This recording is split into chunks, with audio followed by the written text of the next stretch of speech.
आज मणिपुर पर चर्चा हो जाए, लेकिन सर्वप्रथम कुछ ही महीने पहले प्रधानमंत्री मोदी ने मणिपुर के संदर्भ में क्या कहा था वो सुन लेना जरूरी है।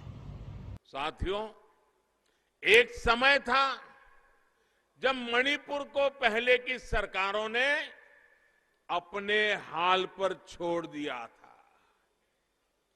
जो दिल्ली में थे वो सोचते थे कि कौन इतनी तकलीफ उठाए, कौन इतनी दूर जाए।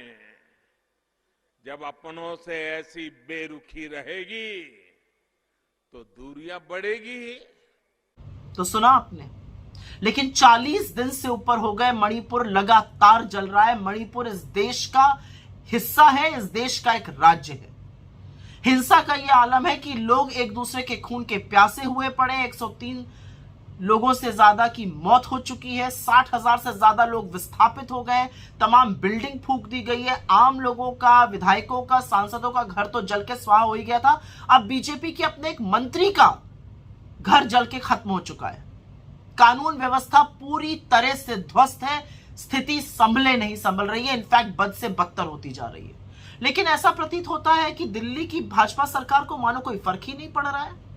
स्थिति राज्य सरकार से कंट्रोल नहीं हो रही है। दिल्ली के हुक्मरान हाथ पे हाथ धरे बैठे हैं। ऐसा नहीं, अमित शाह गए थे वहां पर, लेकिन वो पर्यटन करने गए थे या समस्या का समाधान खोजने गए थे, मुझे नहीं पता। मैं नहीं समझ पा रही हूं, क्योंकि उनके आने के बाद से तो हिंसा और भड़क गई है। कर्फ्यू लगा हुआ है और लगातार हिंसा हो रही है, लगातार लोग मारे जा रहे हैं। तो स्थिति इतनी कंट्रोल से बाहर कैसे हो गई है? इस देश के प्रधानमंत्री जब वहां पर चुनाव प्रचार कर रहे थे, नरेंद्र मोदी जी, तो अगले 25 साल की नींव रखने की बात करते थे। अब जब हिंसा भड़की हुई है तो ना शांति की एक अपील है, ना एक सार्वजनिक रूप से उन्होंने शब्द बोला है इस हिंसा के खिलाफ, इन मौतों के खिलाफ।